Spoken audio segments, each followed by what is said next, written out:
पाकिस्तान में एक जगह है जिसका नाम है लांदी कोतल और वहां की खास बात यह है कि वहां पर एक बहुत पुराना बरगद का पेड़ है जिसे पिछले 122 सालों से जंजीरों में बांध कर रखा गया है और उसे अभी तक खोला ही नहीं गया है। जी हाँ गाइज, एक पेड़ को जंजीरों से बांध कर रखा हुआ है और रीजन जान के प्लीज आप हंसिएगा मत।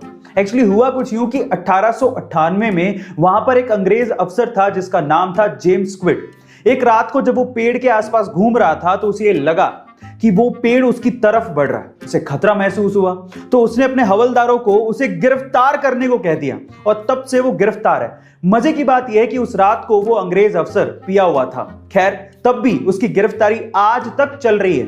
गाइस, आपको ये फनी इंफॉर्मेशन कैसे लगी कमेंट सेक्शन में जरूर लिखिएगा और ऐसे अमेजिंग वीडियोस के लिए शेयर, सब्सक्राइब एंड लाइक। मिलता है अगली वीडियो में। एक बार किसी ने एल्बर्ट आइंस्टाइन से पूछा कि साउंड की स्पीड क्या होती है। अब पूछने वाले ने ये सोचा होगा कि ये तो आइंस्टाइन है, इन्हें तो सब आता ही होगा। अब देखिए, एल्बर्ट आइंस्टाइन को ये आता था या नहीं आता था वो तो मैं नहीं जानता हूं, लेकिन उन्होंने जो जवाब दिया वो आज के संदर्भ में हमारी एजुकेशन सिस्टम को आईना तो दिखा ही देगा। उन्होंने कहा कि ये सब डेटा सेंट्रिक चीजें और ये इंफॉर्मेशन मैं अपने दिमाग में स्टोर करके नहीं रखता हूं, ये सब चीजें तो बुक्स में लिखी हैं, जाके देख लो।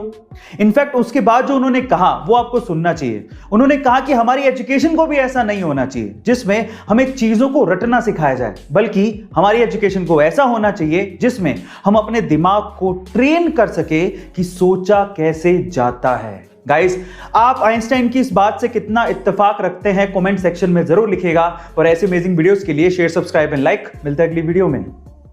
पिता की मौत के बाद एक बेटे ने अपनी मां को ओल्ड एज होम भेज दिया, लेकिन मां ने कोई शिकायत नहीं की। एक बार ओल्ड एज होम से बेटे को कॉल आता है कि आपकी मां की तबीयत बहुत ज्यादा खराब है, उनसे आखिरी बार मिल लीजिए। जब बेटा मां से मिलने पहुंचा तो उसने कहा कि बता मां, तेरी आखिरी इच्छा क्या है। तो मां ने कहा कि बेटा, इस ओल्ड एज होम में पंखे लगवा दे क्योंकि गर्मी बहुत पड़ती है। एक फ्रिज भी लगवा दे क्योंकि बहुत बार मुझे बिना खाना खाए सोना पड़ा था। तो बेटे ने मां से कहा कि तूने पूरी उम्र शिकायतें नहीं करी, लेकिन मरते हुए तू ऐसी शिकायतें क्यों कर रही है मां। तो मां ने क्या कहा पता है? मां ने कहा कि बेटा, मैंने तो गर्मी, भूख और दर्द बर्दाश्त कर लिया, लेकिन मुझे डर है कि जिस वक्त तेरे बच्चे तुझे यहां पर छोड़ के जाएंगे तो तू ये सब बर्दाश्त नहीं कर पाएगा।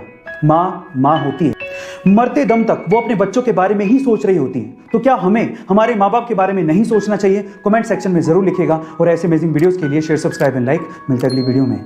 अक्सर जब आसमान में बिजली चमकती है तो हमें कहा जाता है कि आपको उस टाइम पे मोबाइल यूज नहीं करना चाहिए, लेकिन ये एक मिथ है। मोबाइल के यूज करने का बिजली के गिरने से कोई लेना देना नहीं है। उसका सबसे पहला रीजन यह है कि आजकल के मोबाइलों में जो ज्यादातर कंपोनेंट्स हैं वो बिजली को अट्रैक्ट या कंडक्ट नहीं करते। दूसरा, मोबाइल रेडियो वेव पे काम करते हैं जो कि ना ही तो बिजली को अट्रैक्ट करती है ना ही बिजली को कंडक्ट करती है। लेकिन हाँ, अगर आप खुले मैदान में घूम रहे हैं और बिजली चमक रही है और अगर आपके आसपास कोई टॉलेस्ट ऑब्जेक्ट नहीं है जो कि बिजली को अर्थ में जाने का रास्ता दे, तो आप पे बिजली के गिरने के चांसेस सबसे ज्यादा हैं, भले आप मोबाइल को यूज करें या ना करें। तो फाइनली गाइज, अगर बिजली चमक रही है और आप घर पे या फिर कार में भी मोबाइल पे बात कर रहे हो तो मोबाइल की वजह से आप पे बिजली गिरने वाली नहीं है। क्या इसके पहले तक इंटरेस्टिंग फैक्ट आपको पता था? और अगर नहीं पता था तो कमेंट सेक्शन में जरूर लिखिएगा और ऐसे अमेजिंग वीडियोस के लिए शेयर, सब्सक्राइब एंड लाइक। मिलता है अगली वीडियो में।